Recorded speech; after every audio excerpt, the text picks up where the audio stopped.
রাস্তা সরি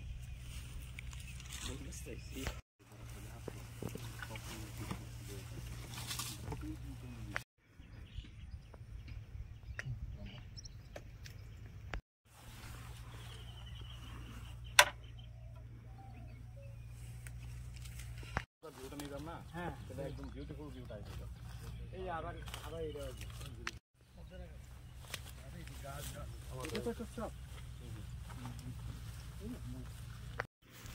সামনে দিতে সামনে তৈরি দিব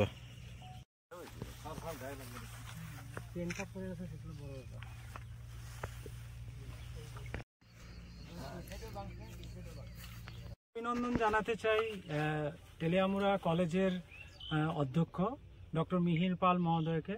এখানে যিনি এই প্রজেক্টটি দেখেছেন শিবজ্যোতি, উনিও একজন অধ্যাপক, এবং আমার সঙ্গে আছেন deputy project officer doctor Sumit Sarkar, এবং এখানকার যারা এলাকাবাসী আছেন। আমি খুব ভালো একটা জিনিস দেখছিলাম, সেটা হচ্ছে গিয়ে আমাদের ত্রিপুরাতে নদী বক্ষে প্রচুর পরিমাণ ইরোশন বা ক্ষয় হয়, এবং এই ক্ষয়গুলো প্রত্যেক বছর মানে হাজার হাজার টন উর্বর মাটিকে নিয়ে বেরিয়ে যায়।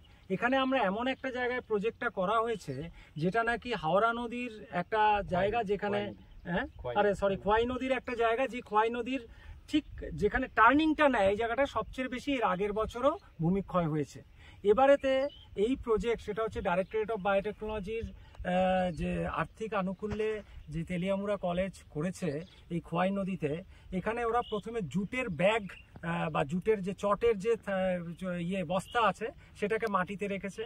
তারপর তার মধ্যে নেপিয়ার গ্রাস বা সুপার নেপিয়ার গ্রাস, আপনারা জানেন নেপিয়ার গ্রাস হচ্ছে গিয়ে খুব ভালো প্রাণী খাদ্য, গরু ছাগলেরা খায়।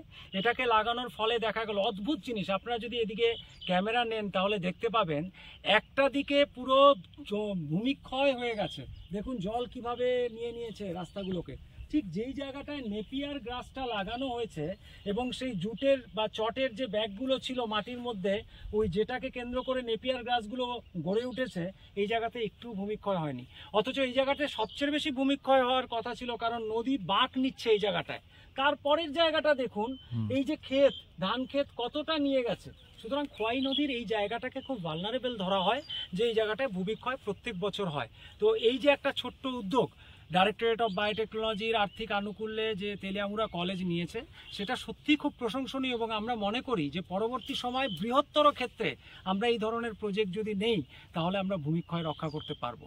তো আমরা আজকে এখানে দাঁড়িয়েছিলাম, আমি বিশেষ করে এখানকার যারা এলাকাবাসী আছেন ওনাদের যা উৎসাহ আমি দেখেছি, ওনারা আমাদের সঙ্গে সঙ্গে পায়ে পা মিলিয়ে নিচে নিচে নেমেছেন। আমি ওনাদেরকে বিশেষভাবে অভিনন্দন জানাতে চাই, কারণ কোনো প্রকল্প সফল হয় তখনই যখন ঠিক প্রযুক্তি থাকে, মানুষ কাজ করে এবং এলাকার সবাই যখন সাহায্য করে। এলাকার সাহায্য ছাড়া আমরা কোনোদিন কোনো প্রজেক্ট করতে পারবো না।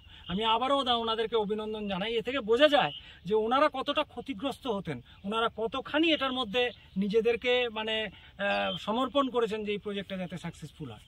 সবাইকে ধন্যবাদ।